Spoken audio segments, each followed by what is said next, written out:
Hi, I'm going to demonstrate for you how to extract an item using the pen tool. I feel the pen tool provides a simple, fast, and clean extraction, thus making it my preferred method of choice. I have here a flower from one of my element packs already open in Photoshop. I'm just going to select the pen tool icon here, zoom in to the flower, and then I'm just going to pick a point to start where I want to begin the extraction process. And then I'm going to do points right along each of the ends of the petals.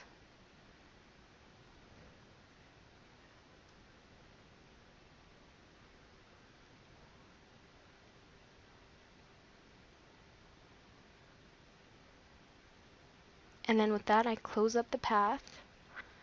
And now I'm going to add another anchor point. And here's where I'm going to form the petal. So to add an anchor point, you just click anywhere along the path line that you want to add an additional anchor point. And if you go like this, it'll just kind of twist it for you, and it won't move the point. You have to grab onto that to actually move it. And if you mess up, you could just right click and delete the anchor point. And you could add additional anchor points here if you want to move it out like that, or you could just do what I did when you have it like this, just pull out with the little like anchors it gives you on the side. Doing it this way will give you a smoother line.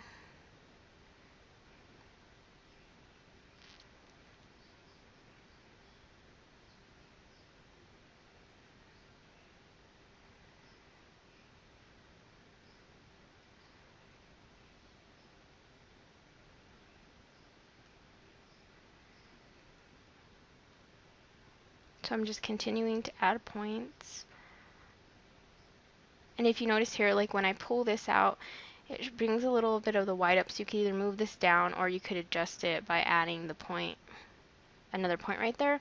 And then the same thing right here. I'm just going to move this along over, and if it still is, you could just bring it in a little bit. You basically just play with it as you're going along and adjust it wherever you see that it needs to be adjusted. And then if you notice, I'm not following exactly where the line ends here, and it's because this was a watercolor I did, and I want it to be clean, round edges. I don't want it to have like this rough outline here. But if that's what you wanted, then you could follow along this line and all the other lines. But I want it to be, I'm just going along where I want it to be smooth and more towards like a few pixels in the line, within the line.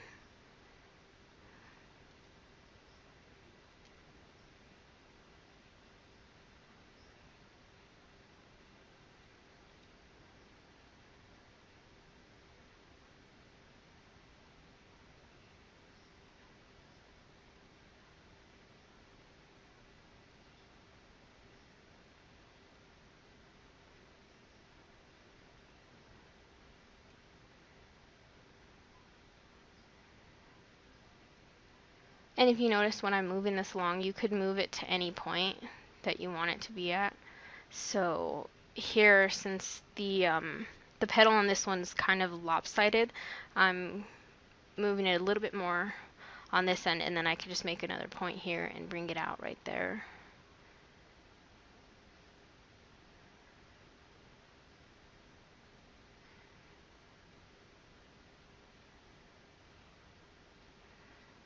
Okay, so there I have that, and then the next thing you want to do is right click just anywhere within the path, and I'm going to make a selection from this because I want to cut the flower out. But if you wanted to have like a line around it, you could use the stroke path, or you could fill it in. So those are a couple options, but for extracting, I would use make a selection. And for the feather radius, I usually do 1 pixel You could do 0, or if it's something that's fuzzy and you want it to have a little bit more blur on the around the edges, you could go a little bit higher. And so once you have that, you could see that's where your selection would be. And then you could just select the inverse and delete.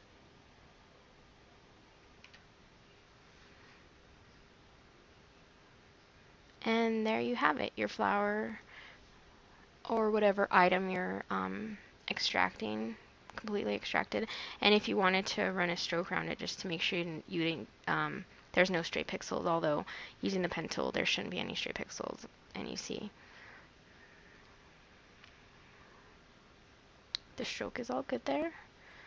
And then you could just trim that and I'll save it.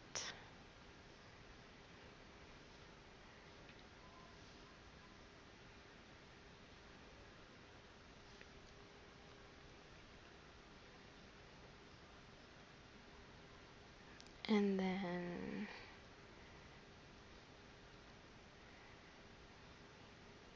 there it is. And that's the just on the paper scanned in. And then I had one more.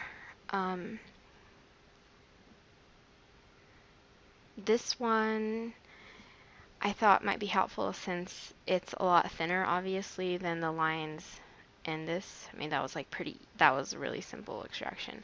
And this one, it might be a little bit harder just because the lines are thinner, but you use the same exact process and it'll give you really good results. Again, just finding points along the line of the item.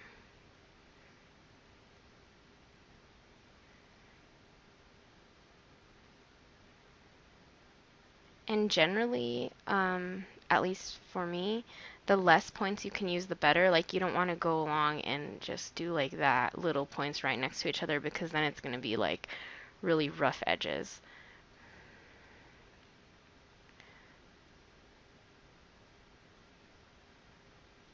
So I try to go pretty far out, and then you just adjust it with the additional anchor points.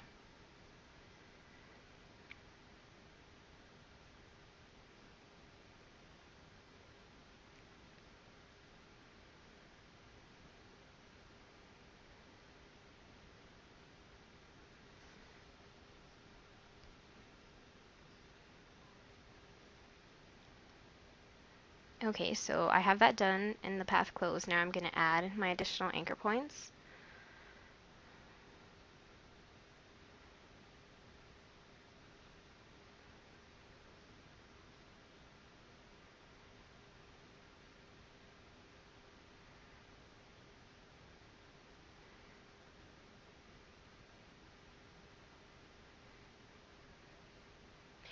And I can see it pretty good from here, but if you need to get closer, like you could zoom in really, really high, even though it's pixely at such high resolution. And you could, of course, see really close up, make sure you're right on line.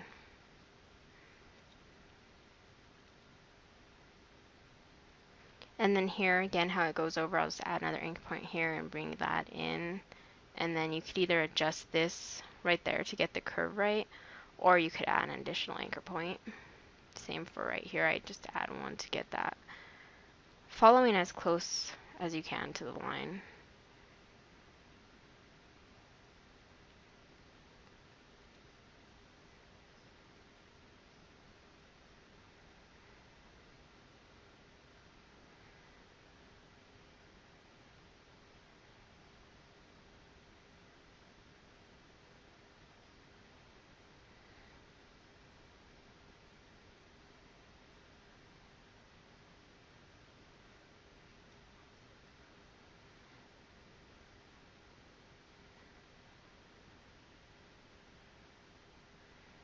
And as an example, actually right there, I usually pick, like if I have a large area like this between two anchor points, I'll usually try and get around the center and bring that down instead of like clicking right down here, because then you're going to have to add another anchor point right up there anyway. So if you just bring it down in the center, and then I adjust these edges to fit the middle point.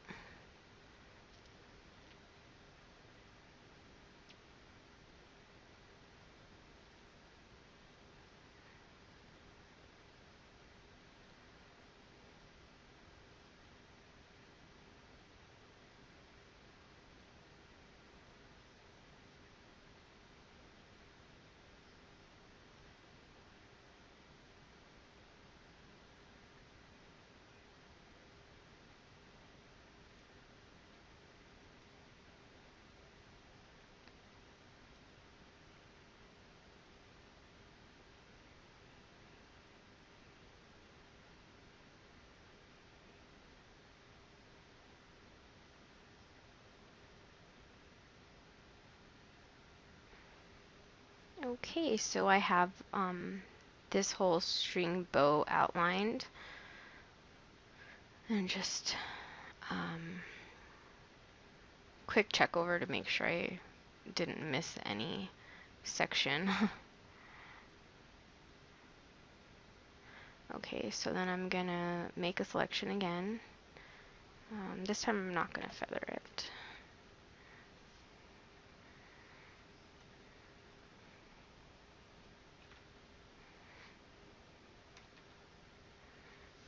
And then to work on the two hoops in the bow here.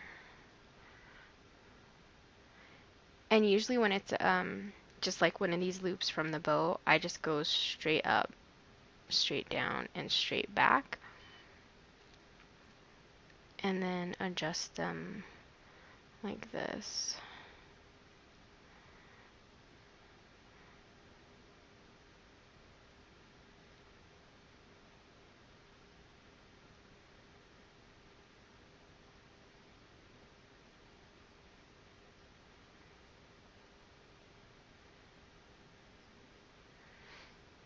And if you find that you have an anchor point right next to another one, but you don't think you need one of them, you could just, again, delete that, and it creates a little bit smoother line right there.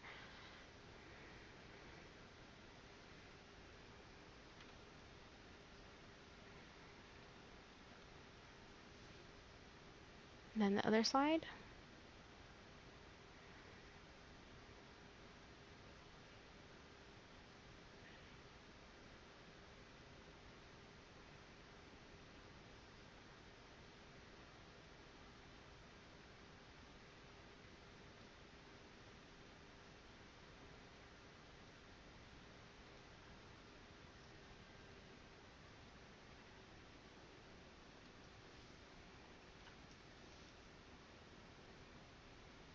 And there you have it.